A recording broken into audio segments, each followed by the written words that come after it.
జూబ్లీహిల్స్ ఎన్నికల ప్రచారంలో భాగంగా right now CM Revanth Reddy మాట్లాడుతున్నారు. లైవ్ లో చూద్దాం. ఎక్కినరా ఇవాళ ఒక్క దెబ్బకే దిమ్మ తిరిగి గల్లీల ఆటో ఎక్కి తిరుగుతుర్రు. ఎన్నికలు అయిపోయే లోపల ఆటోలో తిరుగుడు కాదు, అంగిలాగు చించుకొని అమీర్పేట చౌరస్తల మైత్రి వనం దగ్గర గంతులేయాల్సి వస్తుంది. ఇవాళ ఈ ప్రాంతాన్ని మోసం చేసి ఈ ప్రాంత ప్రజలకు అన్యాయం చేస్తే మొన్న వచ్చిన వర్షంలా అంబేద్కర్ నగర్ లో మునిగిపోయిన ఇండ్లోళ్ళు మిమ్మల్ని వంగబెట్టి మెత్తగా గుద్దుతారని నేను చెప్పదలుచుకున్నా. ఇవాళ వాళ్ళు అంటారు ఆటో సోదరులకు అన్యాయం జరిగిందని. ఆటో సోదరులకు న్యాయం అని చెప్తే చేయమని చెప్తే తప్పు లేదు.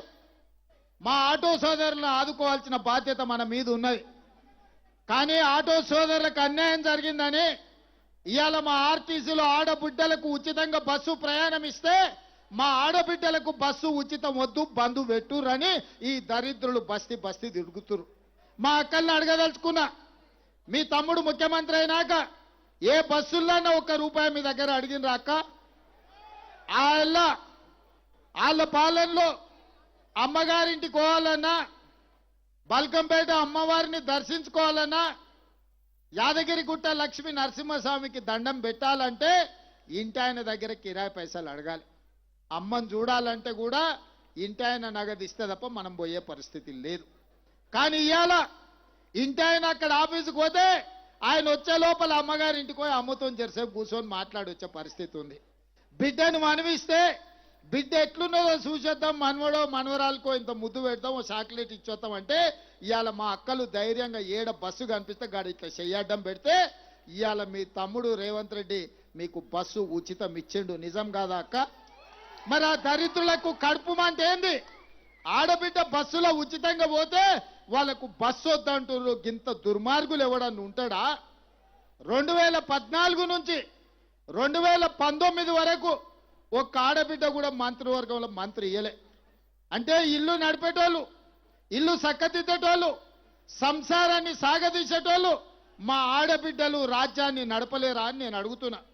ఇవాళ మా సీతక్కని మంత్రిని చేసినాం, మా కొండ సురేఖమ్మని ఇవాళ మంత్రిని చేసినాం.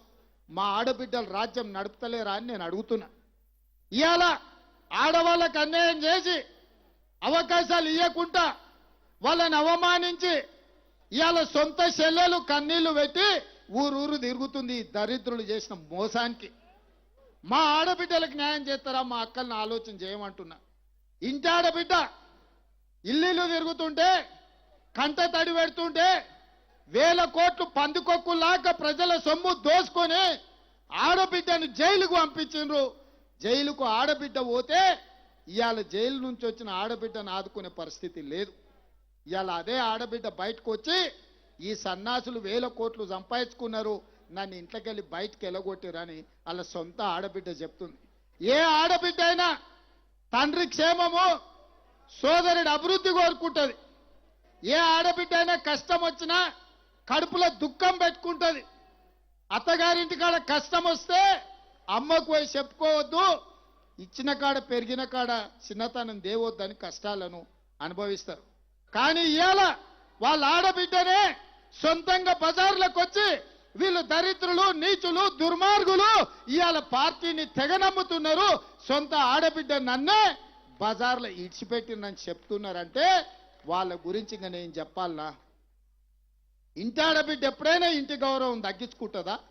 ఇవాళ వాళ్ళ ఇంటి ఆడబిడ్డ బయటకు వచ్చి వీళ్ళు దుర్మార్గులు, దొంగలని చెప్తున్న మాట నిజం కాదా? ఇవాళ అందుకే ఆ దుర్మార్గులకు ఆడబిడ్డలంటే పడనే పడదు. వాళ్ళ నాయన మంత్రియలే వాళ్ళ కొడుకు వచ్చి ఇవాళ బస్సు రద్దు చేయమని అంటుండు దుర్మార్గుడు. ఇవాళ రేవంత్ రెడ్డి ఏం చేసిండని అడుగుతున్నాడు ఒక ఆయన. నేను అడగదలుచుకున్నా, మా మిత్రులు శ్రీధర్ బాబు గారు చెప్పిండ్రు, సంవత్సరం తిరిగే లోపల 70,000 ప్రభుత్వ ఉద్యోగాలు తలలు లెక్కబెట్టి ఎల్బీ స్టేడియంలో నియామక పత్రాలు మీ సోదరుడు రేవంత్ రెడ్డి ఇచ్చిన మాట నిజం కాదా? 10 ఏళ్ళు మీరు రేషన్ కార్డు ఇవ్వకపోతే పేదోళ్ళందరికీ రేషన్ కార్డు మీ సోదరుడు రేవంత్ రెడ్డి ఇయ్యలేదా? ఇవాళ ఆనాడు దొడ్డు బియ్యం ఇస్తే అవి దానా పెట్టనికి వనుకొచ్చినాయి. ఇవాళ సన్న బియ్యం ఇస్తే సంటి పిల్లలకు కూడా సన్న బియ్యం బుక్కెడు బువ్వ పెడుతురా లేదా మా అక్కలు చెప్పాలి. మా అక్కలు ఆలోచన చేయాలి. ఇవాళ సన్న బియ్యం మనిషికి 6 కిలోలు 3,10,00,000 మందికి ఇవాళ సన్న బియ్యం ఈ ప్రభుత్వంలో సోనియమ్మ ఆశీర్వాదంతో మీ తమ్ముడు రేవంత్ రెడ్డి మీ ఇంట్లో సన్న బియ్యం ఇచ్చిన మాట నిజం కాదా?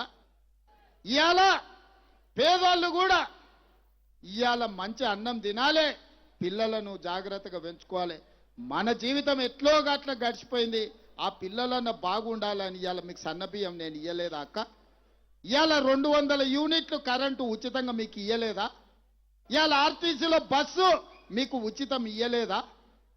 మరి ఇవాళ మీ బస్తీలలో అభివృద్ధి పనులు చేయాలని నేనంటే ఎవరన్నా మీ మనిషి మీ సిపాయి ఉండాలనా లేదా? ఇవాళ మీ తరపున మీ సమస్యలు తెలిసి మీ సమస్యల పరిష్కారం కోసం ప్రభుత్వంతో మాట్లాడే సిపాయి మీకు ఉండాలనా లేదా? మీరు ఆలోచన చేయండి.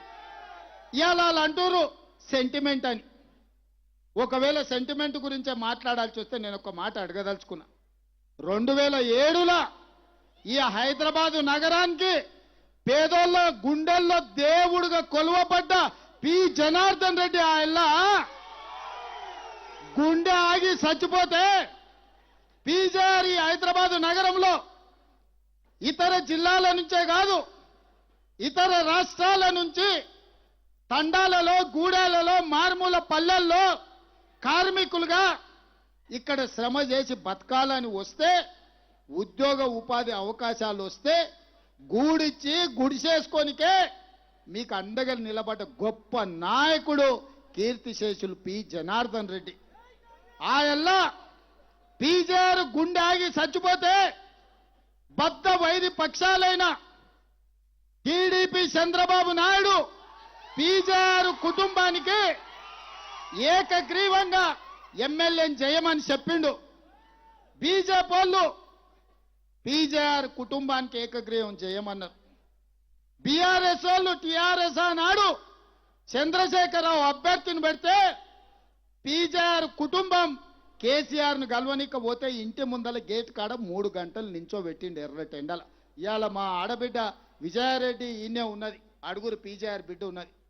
ఆయన ఎన్నికలు వద్దు, మా బాపు చచ్చిపోయిండు, మా సోదరికి టికెట్ ఇచ్చిర్రు, చంద్రబాబు నాయుడు మాకు అండగా నిలబడ్డాడు, చంద్రశేఖరరావు నువ్వు మాకు ఏకగ్రీవం చేయమని ఈ ఆడబిడ్డలు వాళ్ళ తల్లి పీజేఆర్ భార్య పోయి అడిగితే 3 గంటలు ఎండకు నిలబెట్టి వెనక్కి పంపించిండు. కానీ కనికరం లేని కసాయి కేసీఆర్ ఆనాడు పీజేఆర్ మీద అభ్యర్థి, ఆ కుటుంబం మీద అభ్యర్థిని పెట్టి ఒక మంచి సాంప్రదాయాన్ని తుంగలో దొక్కిన దుర్మార్గుడు చంద్రశేఖరరావు తారక రామారావు కాదా అని నేను అడుగుతున్నా. ఇవాళ వచ్చి సెంటిమెంటు ఇవాళ ఓటేయండి అని అడుగుతారు. నేను అడుగుతున్నా సన్నాసిని, 3 సార్లు జూబ్లీహిల్స్లో మిమ్మల్నే గెలిపించారు కదా, 2 సార్లు నీ అయ్యని ముఖ్యమంత్రిని చేసిండ్రు, నిన్ను మున్సిపల్ మంత్రిని చేసిండ్రు కదా, ఎన్నడన్నా ఈ బస్తీలలోకి వచ్చినవా? గాయల్ల వాన వస్తే నీళ్లు నిండితే నేను ముఖ్యమంత్రి ఉండొచ్చి బస్తీలలో తిరిగిన, అమీర్పేట చౌరస్తాలో నిలబడి ఎందుకు ఈ ప్రాంతం మునిగిపోతుంది, కృష్ణకాంత్ పార్కు నుంచి యూసుఫ్ గూడ, వెంగళరావు నగర్, సోమాజిగూడ, అమీర్పేట ప్రాంతంలో పేదోళ్ళు సంపాదించుకున్న ఇండ్లు నీళ్లలో మునుగుతుంటే ముఖ్యమంత్రిగా నేను వచ్చి ఆ సమస్యకు పరిష్కారం చూపించాలని రోడ్లు వలగొట్టించి మీ ఇండ్లకు నీళ్లు రాకుండా సాఫీగా నీళ్లు పోయేటట్టు చేసిపోయినా. మున్సిపల్ మంత్రిగా ఎన్నడన్నా వచ్చిండా? గాలి మోటార్లో తిరిగిండు, బెంజ్ కార్లో తిరిగిండు. ఇవాళ మాత్రం రబ్బర్ చెప్పులు వేసుకొని ఆటోలలో తిరుగుతుండు. ఆటోలలో తిరిగి ఏం చెప్తుండే? ఇవాళ ఆడబిడ్డలకు బస్సు రద్దు చేయమని చెప్తుండు. ఇంతకంటే దుర్మార్గుడు ఎవడన్నా ఉంటాడా? అందుకే వాళ్ళని బిల్లా రంగాన్ని దొంగలతో పోల్చిన. మీరేమంటారు సోదరులారా? బిల్లా రంగాలే కదా, ఆ బిల్లా రంగాలు బస్తీకి వస్తే గిట్ల కరెంటు పోలు చూసి కట్టే భాష సినిమాలో కట్టేస్తారు కదా, గట్ల కట్టేసి కరెంటు షాకు పెట్టుర్రి. 10 ఏళ్ళు చేసింది ఏందో చెప్పమని అడుగుర్రి.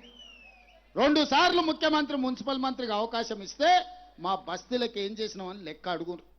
ఇవాళ కంటోన్మెంటులో ఉప ఎన్నికలు వస్తే శ్రీ గణేష్ను గెలిపిస్తే 4,000 కోట్ల రూపాయలు మంజూరు చేసి 30 ఏళ్ల నుంచి తీరని సమస్యల్ని ఆర్మీ వాళ్ళతో మాట్లాడి భూమి తీసుకొని ఇవాళ ఎలివేటెడ్ కారిడార్లు కట్టిస్తున్నాం. అక్కడ ఆర్మీ ల్యాండ్లో కట్టుకున్న పేదోళ్ళకి ఇవాళ పట్టాలు ఇవ్వడానికి ప్రయత్నం చేస్తున్నాం.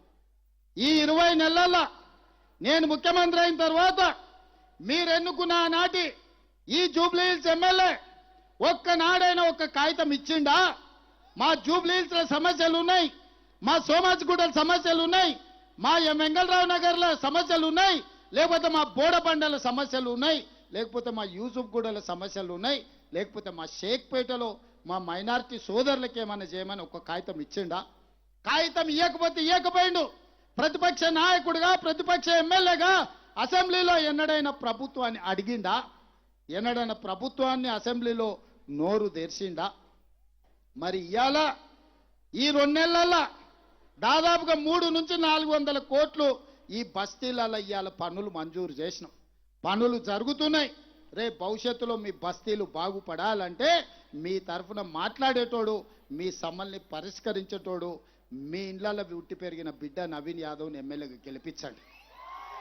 ఏ చిన్న తప్పిదం చేసినా వాళ్ళు కన్నీళ్లు పెడితే నమ్మకండి. ఇవాళ కన్నీళ్లతోని మనల్ని మోసగించాలనే ప్రయత్నం చేస్తున్నారు. ఇవాళ అవతల పక్క నిలబడ్డ కుటుంబం పట్ల నాకు సానుభూతి ఉంది. వాళ్ళకి ఏదైనా సమస్య ఉంటే పరిష్కరించవచ్చు. కానీ ఇవాళ సెంటిమెంట్ ముసుగులో జూబ్లీ హిల్స్ యొక్క డెవలప్మెంట్ను ఆపుకోకండి. ఇవాళ హైదరాబాద్ నగరంలో నాకు సిపాయి కావాలి, నాకు కుడి భుజం కావాలి, నాకు అండగా నిలబట్టోడు కావాలి, మీ సమస్యలు తెలిసినోడు కావాలి. మీ సమస్యలు తెలిసినోడు అసెంబ్లీకి పంపిస్తే ఆ సమస్యలు తెలుసుకొని పరిష్కరించే బాధ్యత నాది. ఇవాళ వాళ్ళు ఒక్కటే మీకు ఇచ్చిన రేషన్ కార్డులు రద్దు చేయాలని, మీరు తింటున్న సన్నబియ్యం నోటికాడి బుక్క గుంజుకోవాలని, మీ 200 యూనిట్లు ఉచిత కరెంటును ఇవాళ రద్దు చేయించాలని, మీ కరెంటు కనెక్షన్ పీకేయాలని, మా ఆడబిడ్డలు బాజాప్తా బస్సులో బరాబర్ తిరుగుతుంటే కడుపు మండి ఇవాళ ఆడబిడ్డలకు కూడా అన్యాయం చేయడానికి బయలుదేరినారు. ఇవాళ దుర్మార్గులు సొంత ఇంటి ఆడబిడ్డనే ఇవాళ బజార్లో కన్నీటు పెడుతుంటే కనికరం లేని మనుషులు మా అక్కల సమస్య తెలుస్తుందా వాళ్లకు? అందుకే మా ఆడబిడ్డల్ని ఒకటే మాట నేను అడుగుతున్నా, నవీన్ను ఆశీర్వదించండి, ఒక్క అవకాశం ఇవ్వండి. 2014, 2018, 2023 3 సార్లు నవీన్కు అవకాశం రాలే. ఆనాడు అజరుద్దీన్కు పార్టీ టికెట్ ఇస్తే అండగా నిలబడ్డాడు. అజరుద్దీన్ వెనకాల తోడు ఉండి పార్టీ లైన్లో పనిచేసిండు. అందుకే ఇవాళ అజరుద్దీన్ను ఆనాడు ఎమ్మెల్యే గెలిపిస్తే మంత్రి చేస్తా అని చెప్పిన, కానీ అనుకోకుండా ఓడిపోయినా ఇవాళ అజరుద్దీన్ మంత్రిని చేసి మీ ముందరికి తీసుకొచ్చిన. కాంగ్రెస్ పార్టీ మాట ఇస్తే మాట తప్పదు, మడమ తిప్పదు.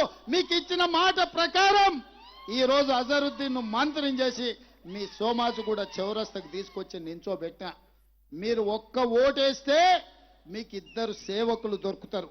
ఒకటి నవీన్ యాదవ్ ఎమ్మెల్యేగా, 2 అజరుద్దీన్ మంత్రిగా మీ సమస్యల్ని పరిష్కరిస్తాడు.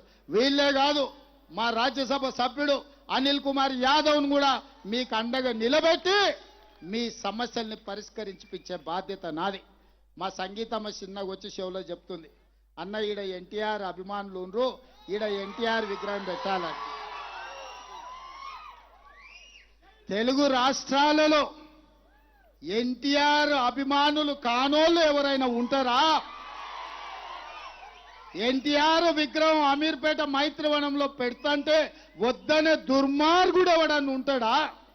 ఉంటే ఆ దుర్మార్గులను మూసిలేసి బొంద పెడదాం. అమీర్పేట చౌరస్తలో పెద్ద ఆయన ఎన్టీఆర్ విగ్రహం పెట్టుకుందాం. పెట్టుడు కాదు, నేనే వస్తా, నేనే ముఖ్యమంత్రిగా పెద్ద ఆయన ఎన్టీఆర్ విగ్రహాన్ని ఆవిష్కరించే బాధ్యత నాది. మనందరం అన్నాని